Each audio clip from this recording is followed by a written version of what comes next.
Recording. Do, do, do. Is it? Are we It's recording? recording. It's It is. recording. Oh yeah, It I is. see it now. All right. Welcome, Leah Song. Wow. Yeah. Where to start? Let's see. Start first with gratitude for having you on this show and making the time. I know you're quite occupied and engaged with some great projects, and life being one of them. Um, so for those that are viewing, um, we take this opportunity to welcome Leah's song of Rising Appalachia, um, global folk group, which have sold out so many concerts. And I've been a fan for the past, let's say, 5 years when I began my medicine journey. And now I'm blessed and honored to know you as a person, and honored to call you a friend and get to know you for you, and really have this great admiration for you and how you live your life and how you show up. And that's star striking for me. I'm not typically starstruck by ideals and musicians and artists that I admire, but when I meet good individuals, good people, then I'm like, and you are an amazing musician. It's like, okay, I'm starstruck, and it's an honor to have you. Thank you, dear, for making this happen Yay. finally. Yeah, yeah, and It's been awesome to be able to gather and get past the starstruck and into a proper community friendship. That's been so amazing for me to experience as well. So I get to be your student now. yeah, we've been having quite some fun, and Leah is staying about a river across from where Sarah and I live. So it's interesting to be doing this call on Zoom when we're like a 7-minute walk from each other. Yeah, we could like throw paper airplanes with the questions and answers if we really wanted to. Yeah. So the show Through the Fire, we started this right when when coronavirus started to appear, and really diving into how we all have this opportunity in our lives to walk through the fire, to step through the fire, and how that can mean so many different things for us. And we've all have had a chance, ideally, in our lives to be in a position where we feel this compact constriction and tightness that has led us to see that and walk through it and break through the other side. And with that, I feel we can segue into the question: how have these times as a recording artist, as a traveling artist, with sold out concerts, how has it been for you to flow into this shift as an artist? And and do you feel like it's the showmanship and you're sharing your gift, how has it been affected, if in any way?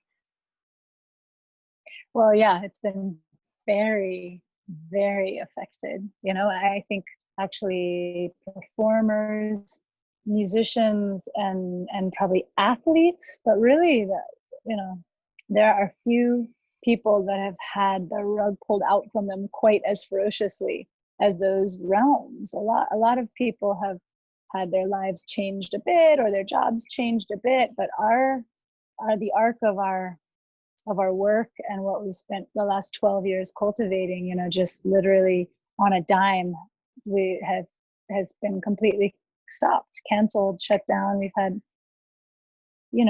over 100 shows canceled. We were pointed towards the biggest tour of our lives, and we've just kind of slowly watched all of that pull out from under us. And it's had really interesting waves of emotion for me.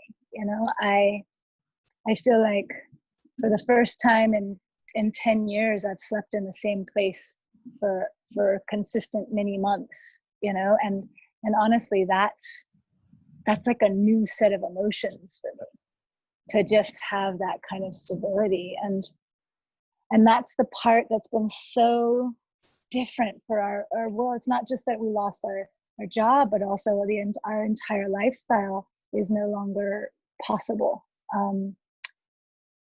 And sometimes there's a lot of grief in there, and sometimes there's a lot of appreciation and joy in the sense that my sister and I founded Rising Appalachia, and we started really as a grassroots project, and our sort of slow arc of success in the music industry has been an enormous blessing. But also there were many times where we would wake up and not know what city we were in, not know, you know, where the bathroom was, not know how to get access to good food, not know where to lean on a friend's ear, you know. And there were many times when we had conversations like, all right, how do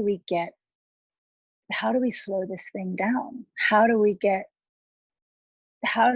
back to a more rooted, seasonal, sort of wild life, which is where we started from and where the whole project started from. It started as a traditional folk music project that was in praise of the seasons and in praise of the earth, and then all of a sudden we were like jet setting, and we didn't like that.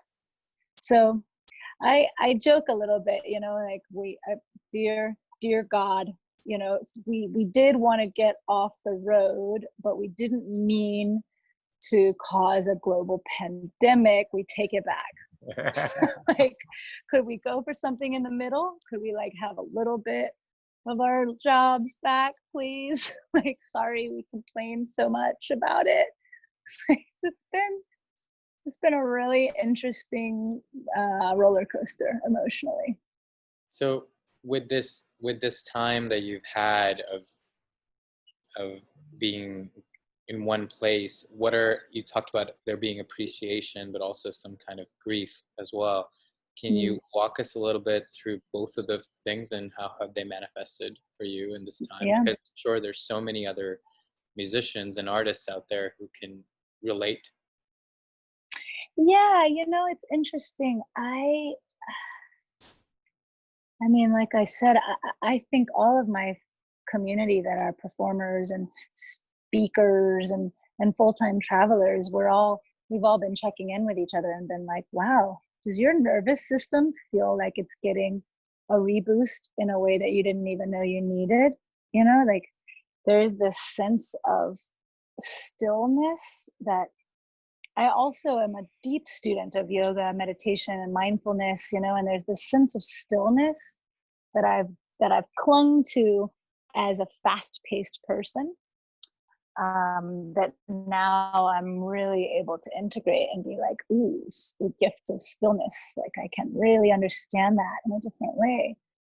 And I also feel like a lot of the community that I know, the artists, the poets, and the people with a spiritual practice are doing okay with these times. You know, it's like we all have inner worlds. I feel like I have an inner world that I'm all of a sudden able to venture through, explore, and traverse in a way that I haven't had access to for quite a long time. And that's been such a pleasure. It has been a joy. It's been more than a joy. It's been like a discovery in a way. And The grief. Sorry, continue. Well, you go. I can jump back into the grief part later. Yeah, I mean, it would be great to get into the grief later, but I think you've just opened this beautiful space for this inner world that you've just described. And before we go into a separate section, would just love to hear what this journey for this exploration to your inner world has been for you. Yeah, well, you know, I have always I have always kind of made fun of the idea of the like emo, always must wear black, depressed artist. I don't want to be codependent on tragedy to make art.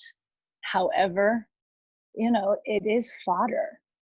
It really is fodder. And when times are hard and tough, and there's a lot of kind of existential crises, the muses come. They come in. The portals are more open. There's this tension, and in that tension, I think creativity is a tool.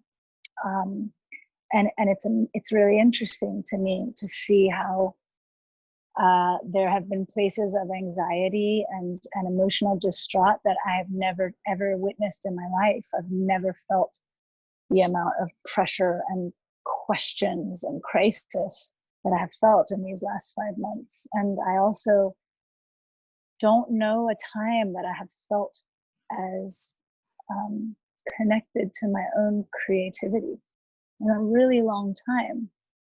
And I think that sometimes that pressure cooker has also been a key, a gateway in a way to using these old tools,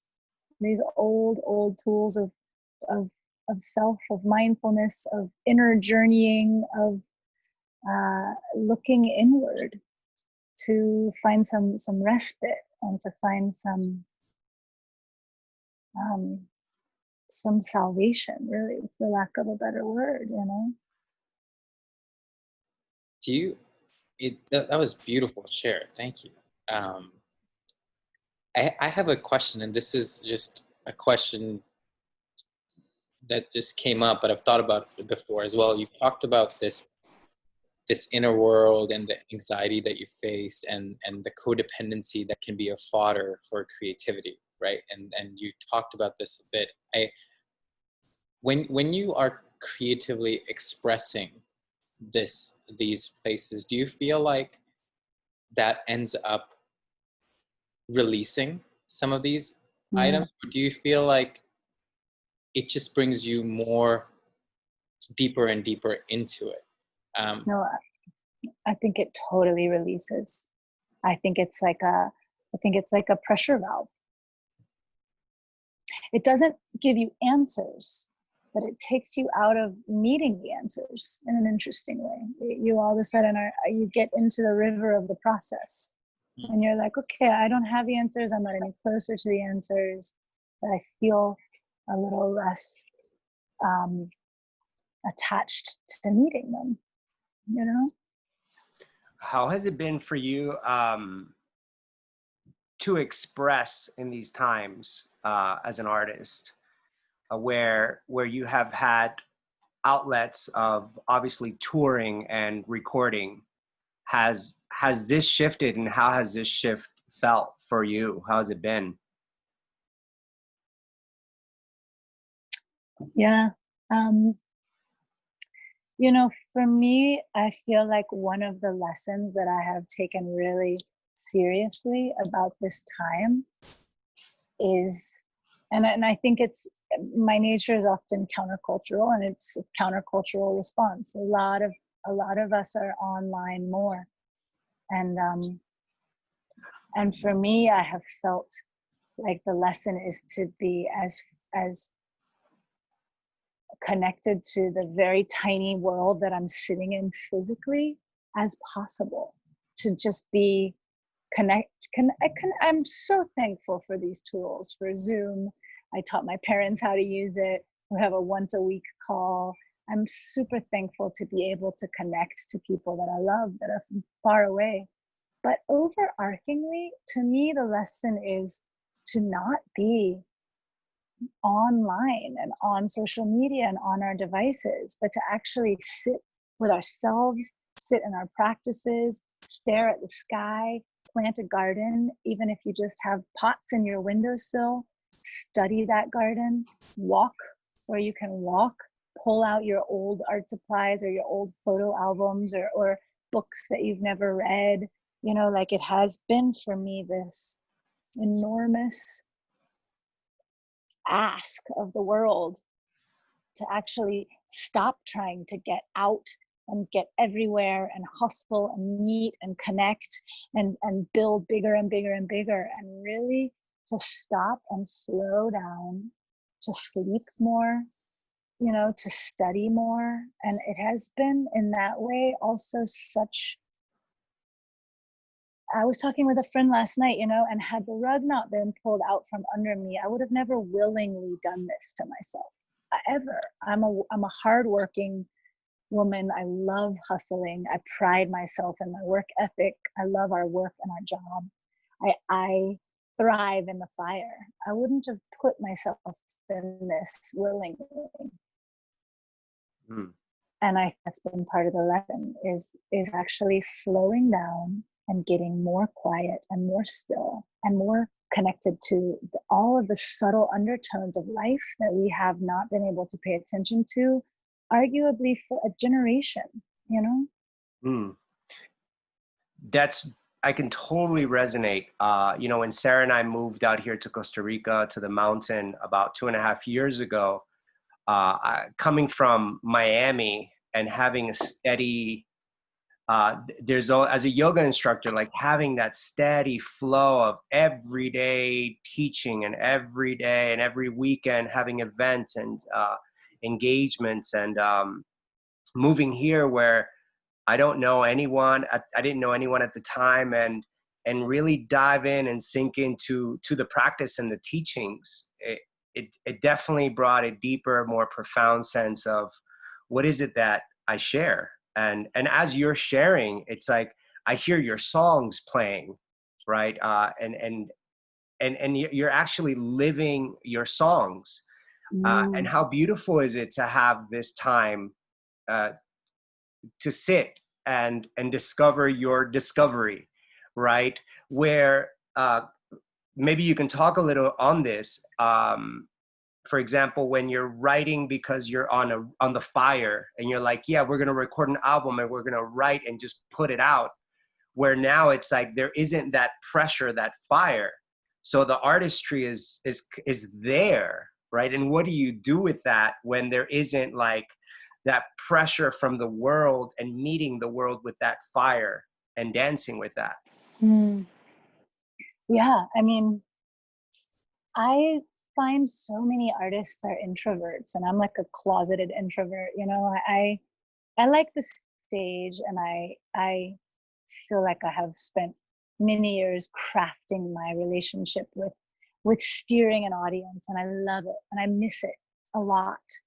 But I'm a closeted introvert, and to have the amount of space to just percolate in my own being, like you're saying, without the pressure of showing it or performing it or producing it or recording it or proving it. We've also stepped very far out of social media, where, you know, my mother calls it the beast. You got to feed the beast, and the beast is always hungry. And you just always have to be building content and talking about what you're doing and the next thing you're doing, and it's endless. And having a space where that is no longer the drive, and the drive is actually, there isn't a drive, actually.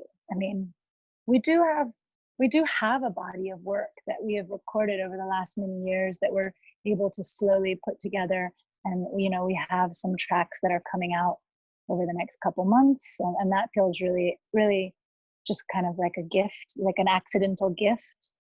But other than kind of going back into the woodwork of our old recordings and finding some gems that have never come out, you know, there isn't a pressure cooker. The pressure cooker, there isn't one. And in all of the tragedies and fear and violence and true and honest, you know, hardship that is coming out of these times, there's also this enormous gift. It's like the pause button. And I don't think anybody knew how much they needed that.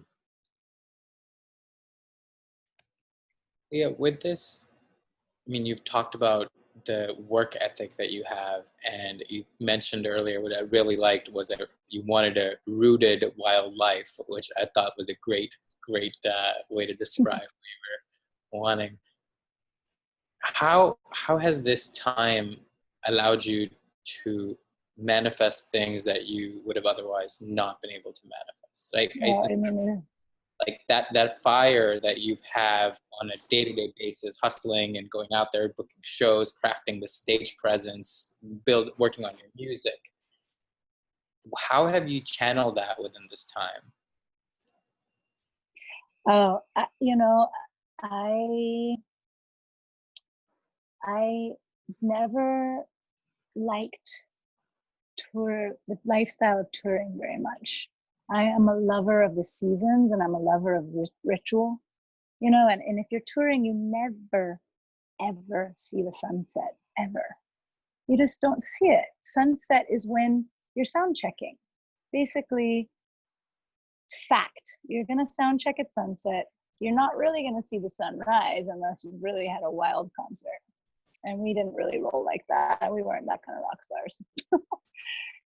So, I mean, like Pablo said, we have accidentally found ourselves living very close to each other up a gravel road in an area with very limited Wi-Fi and with very limited electricity and with a massive amount of wilderness. And I knew that I liked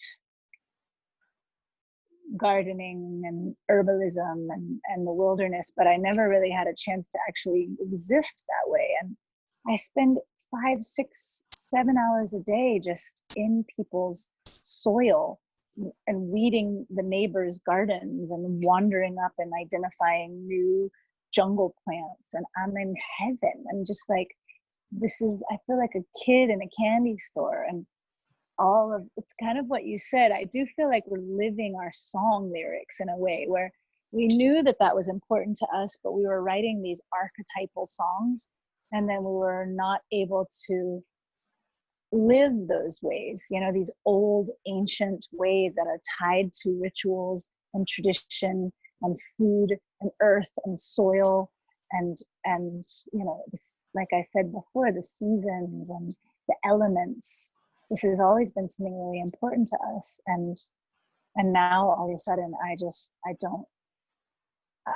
I have very few obligations except to make sure that I'm present for this, the morning sun, and I'm spending time in gardens, and I know where my food is coming from, and I'm able to assist in working the land. And I don't ever want to go back to the other way ever again. Like, you might catch me doing 3 concerts a year. We'll see. I might just become a weird esoteric hermit from here on out. Weirder. Exactly. Can we get a history of how you came upon this path? I mean, there's content available online, and I've read it, and it talks about you and your sister doing a concert for friends and family, or doing a recording for friends and family, and that manifested into this big thing. But it would be great to hear your journey about gardening as a kid or recording music as a kid, and how did that make you who you are now? Okay, let's see if I can get that into a decent length clip notes. We have a really interesting story. My sister and I were raised in downtown Atlanta. We were raised in Atlanta, Georgia, which is an incredibly diverse, eclectic, fantastic city, full of Southern culture, in a very, very deep way, and all different vantage points of Southern culture. So we were raised with a family that was very involved in both Appalachian traditional folk music and blues, and also the traditions that came out of Ireland and Scotland, a lot of the Celtic traditions, and just kind of holding on to the traditions that built Appalachian folk music. And we were also raised right in downtown Atlanta. We were public school kids. We were mall rats and little rugged runarounds in downtown Atlanta. We grew up on Outcast and underground hip hop and the spoken word movement and graffiti and breakdancing. And that was equally our cultural vernacular and who we were and how we grew up. And we had both worlds, which was an odd thing to straddle. You know, there was plenty of identity crises as young girls trying to figure out what that made us and who that made us. And our family really were very invested in our cultural learning. I mean, they fed us every kind of art and social justice and heritage project they could find in any walk of life. So we were just nurtured on cultural identity and a vast definition of what that means. And so that's how we named the project. When we were both in our early 20s, we came back to the States after some typical adventuring and traveling, you know, right out of high school. And we started this project as an art project for fun, but as an homage to our upbringing, as an homage to our understanding of being Southern, that was both indebted to the rural roots of the Appalachian South and also the urban roots, you know, and how those worlds are often pitched against each other. So we called it Rising Appalachia. That was the title of the project, to kind of tell the story, both that we come out of this Appalachian foundation and also that we're rising out of it and creating a bridge and a language for a lot of different identities and a lot of different conversations around, you know, heritage and cultural relevancy, and to be able to really stand in pride of where you come from. So we kind of built it as a musicology project to talk about all the different ancestries that come out of the South, the West African influences, the Irish influences, the Italian influences, the Appalachian influences, and many, many, many further. Once you start digging, you know, it goes in every direction. As all of us from America, we are mutts, you know, and that's a very powerful part of our story. Was there a time in all of these influences where, and I've seen, you know, how much exposure you've given to so many different movements, whether it's the prison system or the environment, and what was that moment, or what was that feeling like where you said, I need to add my voice to this, to what I care about, to showing all of these influences that you've had in your history? Was there a specific time or a set of times that just built up to that you were really inspired to find your voice? Because there's a lot of what's happening right now in the world, right? People are finding their voices and people are rising up, but other folks are like, I mean, not to bring this, but you know, there's, when Donald Trump talks about the silent majority, right? There's like folks that are silent, but then there's folks that speak out, and you're seeing both of that are contrasting this world, right? So, as somebody who's in the front lines and talking about all that you believe in, what was that journey like for you? And is there somehow you feel like that could relate to others right now who are quiet but see all these injustices and want to speak out? Yeah, it's a great question. I feel like our platform as performers, it was always really clear to us that we were going to pay homage to the old tradition of folk music, which is a voice for the people. And that was clear for us from the beginning, that we wanted to use the stage to be telling stories, to be creating places of celebration and uplift, places of catharsis, places of connection. So that was a really clear piece for us from the get-go. But you know, like, I believe that we are culturally, especially in North America, and many parts of the world, but especially in North America, we're suffering a lot of cultural amnesia. And we are a nation of people who don't know where our great, great, great grandparents lived, where they came from, what they cooked, what they sang. Some of us don't know that from neglect. Some of us don't know that because of bondage. Some of us don't know that because of, intentional omission. But I think that one of the most powerful things that anybody can do right now in these times is know where they have come from, know the stories of their ancestors, and there will be stories of tragedy and stories of heroes and stories of oppression and stories of the fight of the common cause, and all of that is in all of our ancestry. And I think not knowing where we come from creates a very fragile, angry, lost people. And I think that was a really big part of what we wanted to do in Rising Appalachia, and will be our work forever. You never finish that work.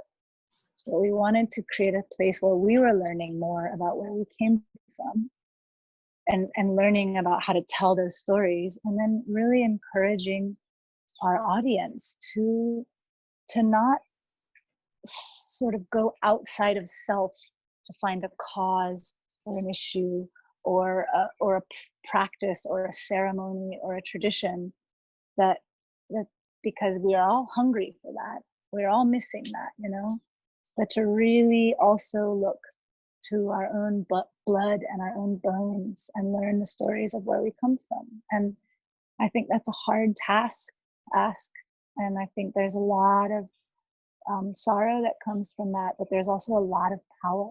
We're able to stand up for each other better the more we know who we are and where we come from.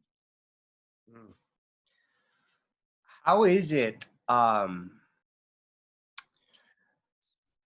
you shared about how you guys don't have that pressure to perform and to put out and to offer.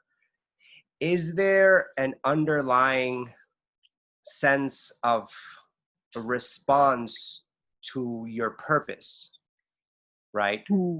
Because it's such a fine line of the environment supporting us and supporting you to sit back and it's like, oh, this is beautiful. And then there's like, I don't have the pressure to put out. However, the purpose to respond is there. And how do you navigate this in what we can conceptualize as to what is next, what can be next? And how much of it it's, because you obviously have, based on knowing you as much as I've known you, the practice of yoga and your how you maneuver and operate this freedom, right, and non-attachment, and I can resonate with. And then there's also a strong rooted sense of purpose. So these can have such a beautiful dance. And I guess the question is pretty open, and whatever you get from that, you welcome to share. Yeah, it's interesting. It's really interesting because I have felt so empowered by my role as an activist and my purpose in change making. And I feel like in the wake of what's going on right now and the way activism has turned towards this interesting sort of online viral kind of attacking, and that's not the only thing it's doing, but it's moved away from a place of pursuing community and moved into a place of attack. And I see that in so many different circles. And I have found for the first time in my whole life that I don't feel like I can identify as much as a particular kind of activist with my particular politics and the ways that I want to use language to really call out the bad guys and really uh, you know, join the front lines. I all of a sudden, I've been moving in this direction anyway, but I feel actually like creating um, a life that is not leveraging so much of my voice online, and that is actually not participating in the way that the debates and cultures are moving into only online spheres, and creating a space where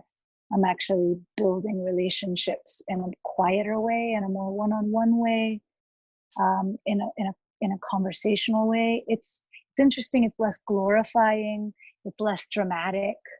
It's much less of a fight. But I actually feel like there's this interesting backdoor role that I want to take. I don't know if it's my age. I don't know if it's the times. I don't know if it's because I've been on the front lines for many years, where I'm like, that's not my place anymore. My place is not to be in the front lines of the online battles. It's actually to be developing self-care, self-work, to be able to find a place where I can operate in the world where I'm not super triggered, so I can be a de-escalator on a day-by-day basis in my relationships to the people that I love, in my relationships to our work. How can I soften my own nervous system and strengthen that? And how can I create solution-based material that I'm going to put into the world if I'm going to be in the world publicly? And it's a really different place for me to be situated. It's new. I'm kind of still figuring it out. That's beautiful. I mean, what you just shared is exactly the purpose, and I'll speak for myself, of this this podcast and this channel. And it's one of the, when Shandeep and I were talking about putting content out, it's like, we're going to flow and allow this to happen rather than feel this, like you say, this attack on the online world and the online universe to like fight to be on top and to just be on everybody's face. And for what, really, which is completely goes in the other direction of the work that we do, which is inward, and to share personally. And I can resonate with the whole like Zoom, how it's yes, it's a wonderful platform, and it feels like there's this race to get out there.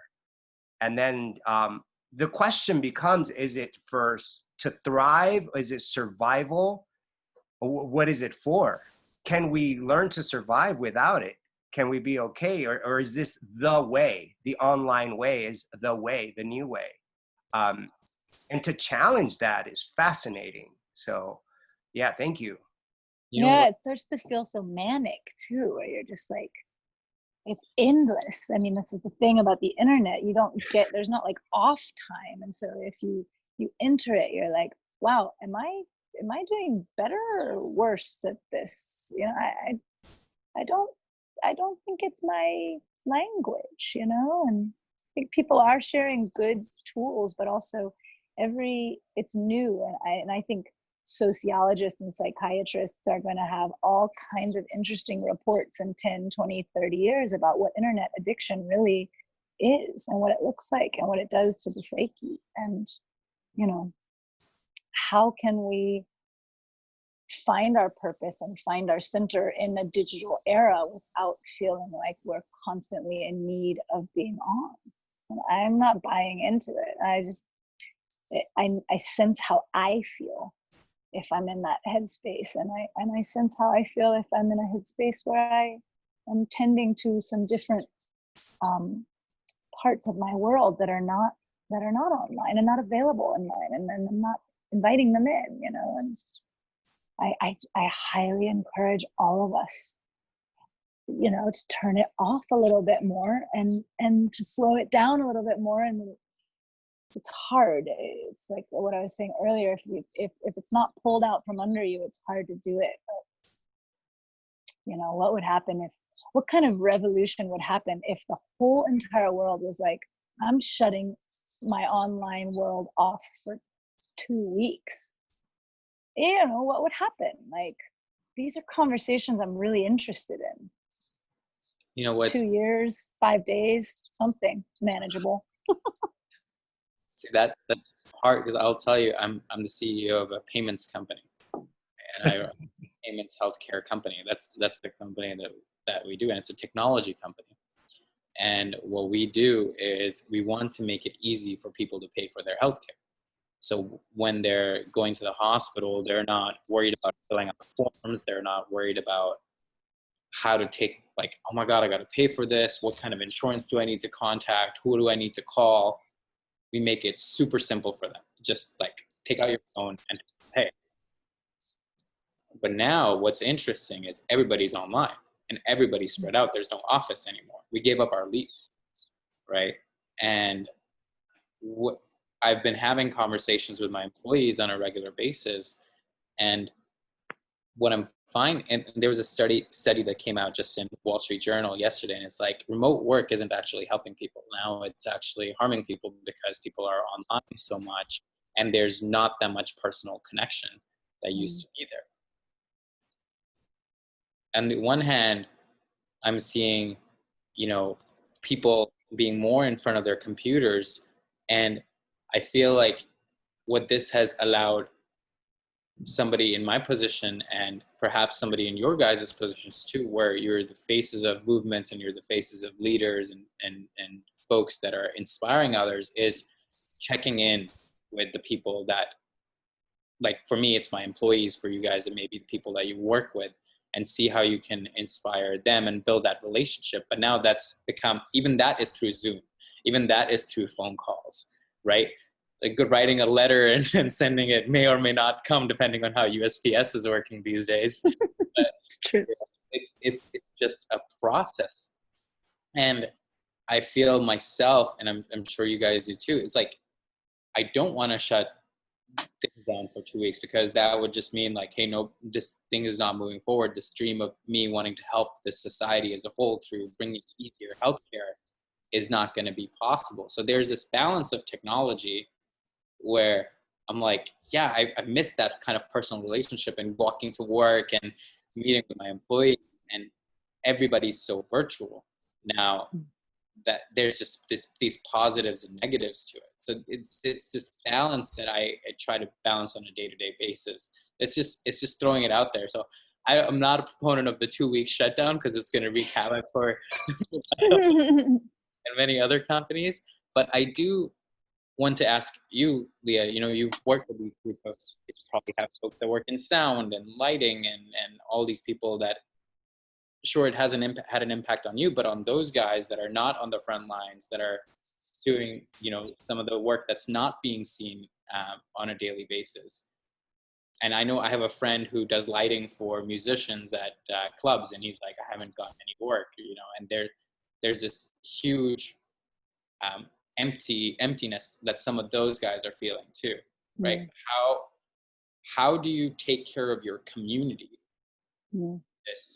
in this time, as folks that are leaders, folks that are in your position, the artists that are in your position? How do you take care of your community, and how have you been taking care of your community?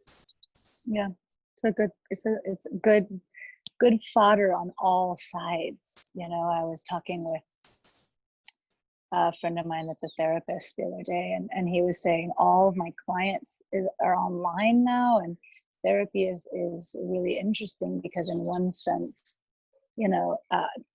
and the people are able to relax more because they're connecting from their homes, and perhaps they're actually able to share in a way that they would never have shared in an office. And then on the flip side, it lacks the human connection, which is like such a big part of healing and wellness and changing these paradigms and fixing these broken systems, is connection, human connection. So it is a really interesting straddle. And it was interesting to hear you kind of reflect about that. And, I still think if there was even a way where people were like, okay, 5 hours a day, I'm turning my phone off, just like find some ways so that it's not inundating your whole entire life, and that there are chunks of time to be offline. I think that being available and connected 24 hours a day is going to be something that depletes the sanity of humans, period, and our nervous systems. But that might look different for everyone. And how we're taking care of our community is it's an interesting question, because that's the conversation we're having a lot is, what happens if you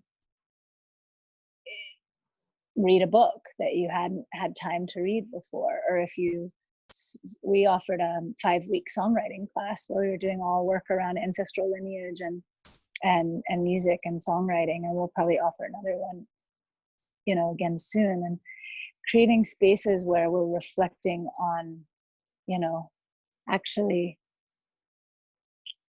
small things that can be done on a day-to-day basis to bring a sense of wellness, to bring a sense of wholeness, to bring a sense of calmness, because I think we're all so freaked out, no matter where you're sitting in the situation. I feel like the anxiety comes in waves. Sometimes people are doing really okay, and then sometimes there's a lot of panic. There's a lot of fear of the unknown. There's a lot of fear of economic collapse. There's a lot of fear of health and wellness and immortality, and these are all conversations. And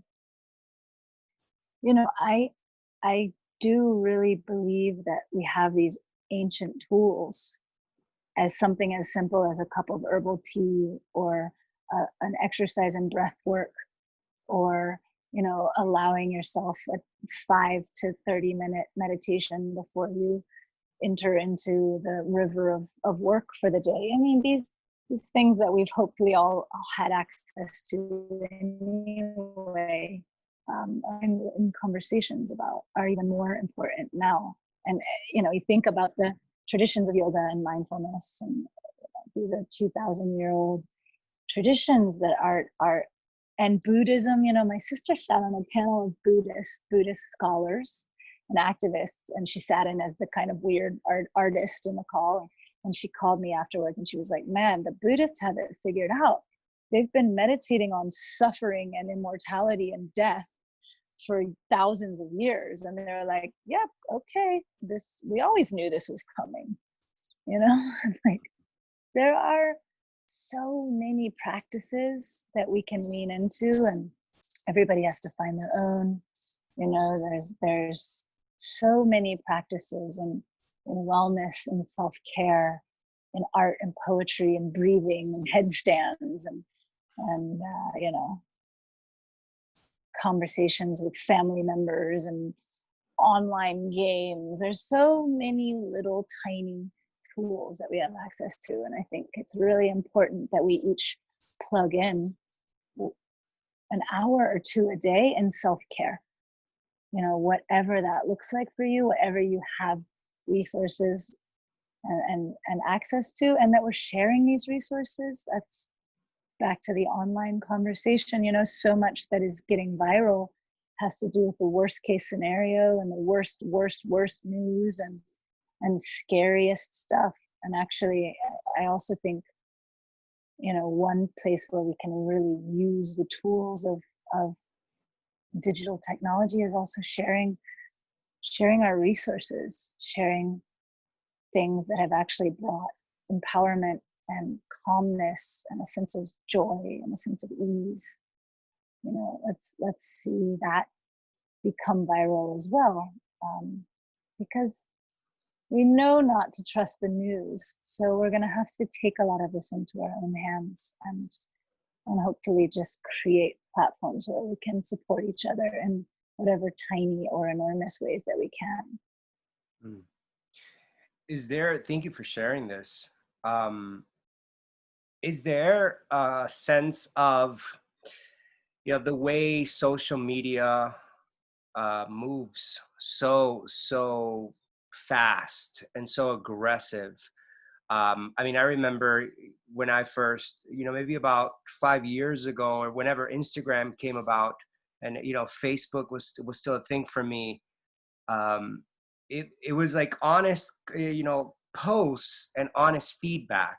Where then it became about paying for a post to be seen. Where I think I did that maybe twice, and then then it's like a full-time job for artists and for people to maintain, if it's chosen. And then I noticed that if I didn't do it, when I stopped doing it, or when I start engaging so much with it or doing it, you quickly fall off, and you're in some like black hole of social media, non-existent, where like my Sarah, my wife, my mom and dad are really the ones that are watching what I'm doing, right? And that's probably because we live here in Costa Rica. Is there that sense with this proactivism of tuning in, to yourself, and the rooting into the wild? Is there that sense? Have you noticed, with social media emerging into this space where you're not seen so much? Yeah, And how, I mean, social media is not my world. It is not my world. And I think it is designed to be addictive. And I think it is designed exactly like you said, Pablo, to make it so that if you don't constantly feed it, you fall off and you get dopamine hits if you constantly feed it. And like it is endless. And I find, again, I don't want to knock the tools. I mean, I think technology is a tool. I think it's full of tools. I don't know that we have the awareness and the understanding and the parameters around how to use these tools. They're too powerful right now, and they're programmed to be addictive, and they're new. And it's like feeding a kid too much sugar, and like the child doesn't know their own boundaries. And I don't think we know our limits yet. And I find some of my favorite people in the world are pulling further and further and further away from that realm of engagement, and moving more and more into figuring out how to be connected to a closer, smaller community. And I remember reading years ago, like in the New York Times, a Sunday New York Times had more information.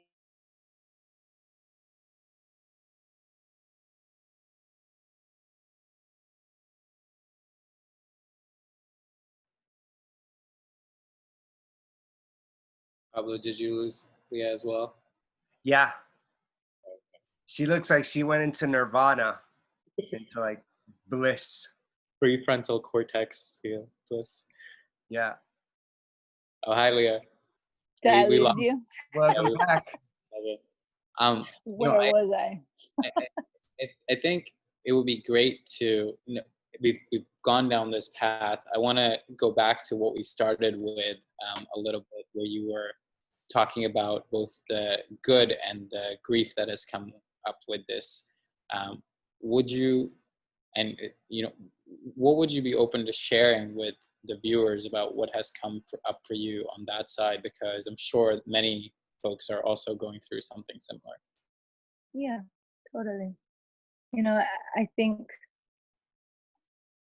think the grief very much for me as an artist, is, well, of course, there's the basic wrestling with immortality and death, and that comes with its own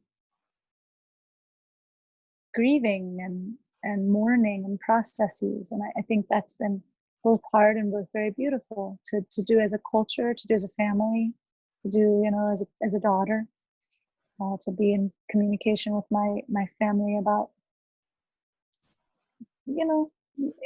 that death will be happening to all of us, and this is perhaps thrusting it in our faces a little bit quicker. And that is, a big, enormous grief that we will all look at.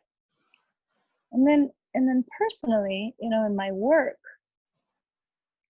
I don't think I realized how much joy I got from the flow state of stage. You know, like, to be on stage, I don't, like I said earlier, the lifestyle wasn't always working for me, but the lights turned on and the curtains open and you walk on the stage, and from the very first second that I was in front of a microphone until the end when everyone left, I wasn't thinking, and there was a real channel of like communing with the muses and communing with the audience, and the cathartic feeling of having a whole room of people sing back to you and sing with you. You know, I mean, music is like this ancient primal process that we all have connected to in different genres and different chapters of your life, and to feel the rush of being in an audience or being on stage and having that community catharsis. I mean, it is a religious experience, you know, and to sing on Zoom and to be like, here we go, and to see all these faces but not hear anything, and not hear harmonies and not feel the space of a show. I grieve that tremendously, and I grieve it from the audience perspective too. To so many times people would show up and we would go on a roller coaster ride of a show, and we'd look out and see just tons of big teary eyes looking at us, and then people making out in the show, and people proposing to their beloveds, and moms coming with their kids and their grandparents, and I mean, I don't know when we're going to get that again. I don't know when we'll get to do that again. And that is totally vulnerably sorrowful to me. I know, I mean, anytime I think about it, I get to a really interesting place in my heart where I'm like, wow, that totally hurts. It does. It hurts, you know? Wow. I mean, that was beautiful. Thank you for sharing that. That's a lot of vulnerability right there, and thank you so much for expressing that. When you feel that vulnerability within you, are there specific moments that come up for you in this like, you know, you've talked about getting on stage, people proposing, you've got people making out, and families being there singing with you, singing to you, singing at you, all singing like collectively, this communion that's happening. When you think about these moments as you get on a stage, what truly, like, what is the most powerful moment for you as you go into that place in your heart that allows you to get to the center of that grief? Like, where does that come from to you? You know, it's a good question. I feel like, you know, it's kind of like what you were saying about your work, you know, and how you were created a job for yourself where you believe that you're able to hopefully bring some ease and bring some betterment to a culture that is very obviously broken, you know, and struggling, and I think that's it for me also.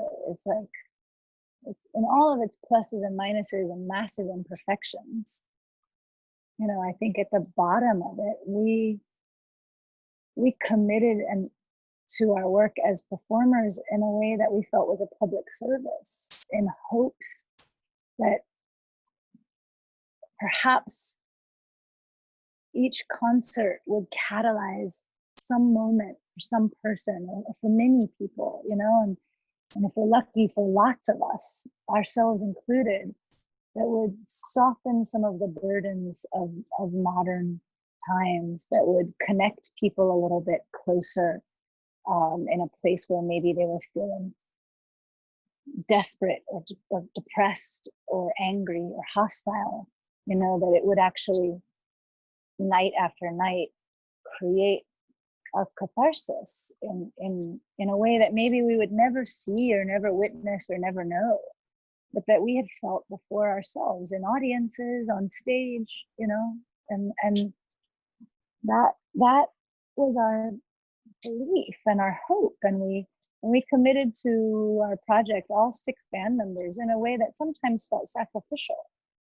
Felt like we're doing this with some greater good in mind, and not because it's exactly what we want to be doing right now, but because we believe in its purpose. And I just don't know what that will look like. I don't think we've understood even the skeletal shape of what that will be moving forward. And that's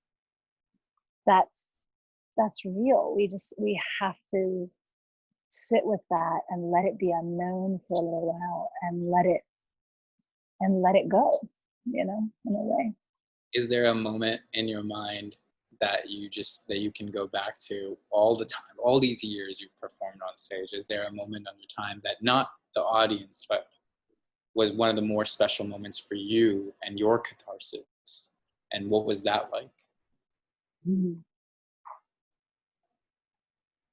Wow, there's so many that come to mind.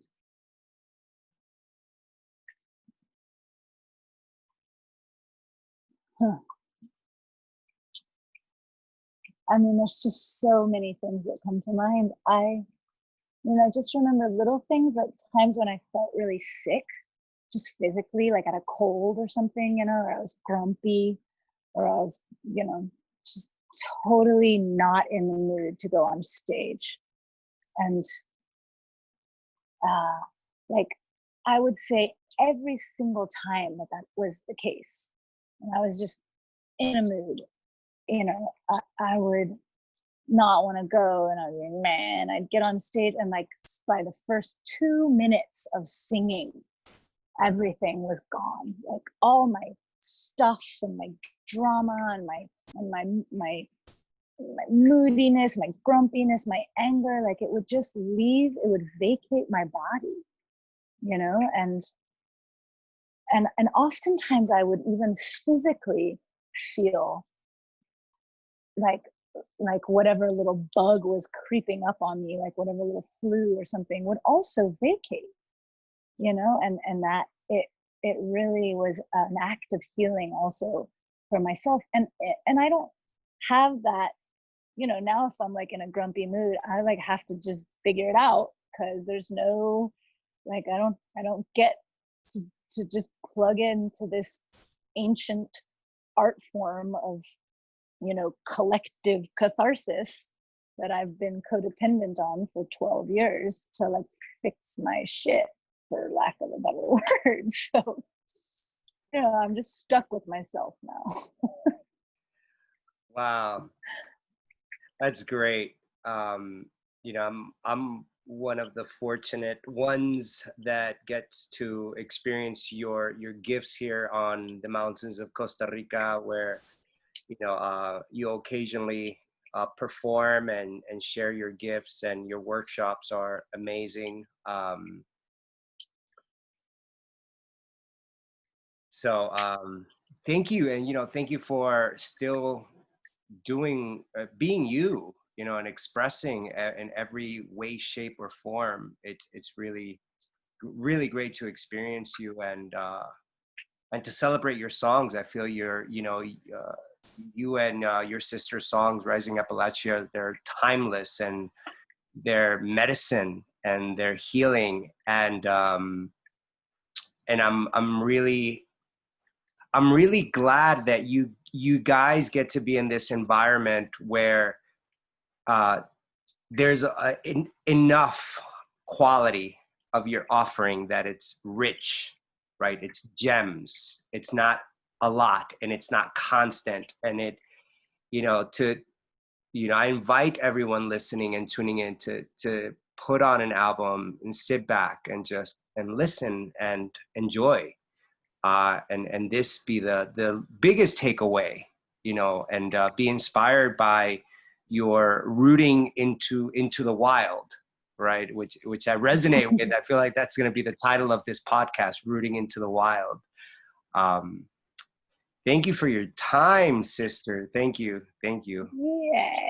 Thank you. You know what I'm pretty excited about is artists like yourselves. I feel like this, how you've talked about this space of communion changing, I feel like it's given you guys who have been out front traveling and on the stage presence such a deeper level of understanding of folks that are maybe not on the stage but in the audience, right? And the music, the sounds and the harmony and symphony that's going to come out of this, I'm just so excited for that, because for all of the performers out there and teachers, and even myself, which has been such a go thing, and this step back into understanding, okay, what does it look like on the other side? How do people will deal with their shit if they don't have a presence to be cathartic, and something new will come along, something new will be born, and I'm super excited about that, and just all the music that comes out of that too. And like Pablo, just thank you so much for being on the show. Hopefully, we're able to help and reach to a lot of folks out there that wanted to hear from you, since you don't have social media. I have it, just begrudgingly. And thank you for your shares. Yeah, thank you guys so much, and thanks for your work. I've always have loved the conversational nature of the kind of podcast format, and I love seeing what happens in these conversations and where it takes us. And I do really feel like we have so many tools as a people, as humanity, and I am so thankful to be in communities and circles and conversations with people that are gathering those tools and resources and making ways to share them in any and every way, be it our begrudging social media, or be it pen pals, or be it planting a seed in a little pot in your windowsill, or a class with Pablo online on proper hardcore get yourself worked in your living room. So just glad to be sharing the tools. Thank you for coming on. Thank you for your time and your flow, your rhythm, your song, everything. Thank you for you. Yeah, thank you guys. It's been beautiful to share an afternoon across the gravel road. Yeah. And for those that wanna check you out, that haven't heard of you, what are your handles? Anything you'd like to share? Yeah. We have all of the things. We've got all of the accounts. You just have to know how to spell Appalachia, which is not the easiest, but it's Rising Appalachia. We do have new music coming out every couple of months, which we're so excited about. And we're launching a Patreon campaign, which feels really foreign and alien to me, and I don't really exactly know what it means, but I think it's a way that we're going to be able to stay connected and share our creative process in songwriting, in herbalism, in mindfulness and martial arts and yoga practices. So dig in, there's Instagram and the web pages and all of that, and we do our best to keep them populated with interesting things. Beautiful. And to purchase your music, to support, what avenues do you recommend? Yeah, it's available everywhere. Okay. You can even get vinyl, yes, which is definitely what we recommend. Risingappalachia.com takes you to our web store. But also all of the online Spotify and Bandcamp, it's pretty available out there. So dig in. We've got 7 albums. We've got some remix projects. We've got some old Appalachian folk, dust to digital recordings. There's kind of stuff in there for everybody from, we like to think that it'll reach the teenagers and the grandmas. You just find which avenue you want to take. Yes. All right, dear. Thank you again. Yeah. Thank you all. You have a Yeah. beautiful afternoon. You too. Thank you. All right.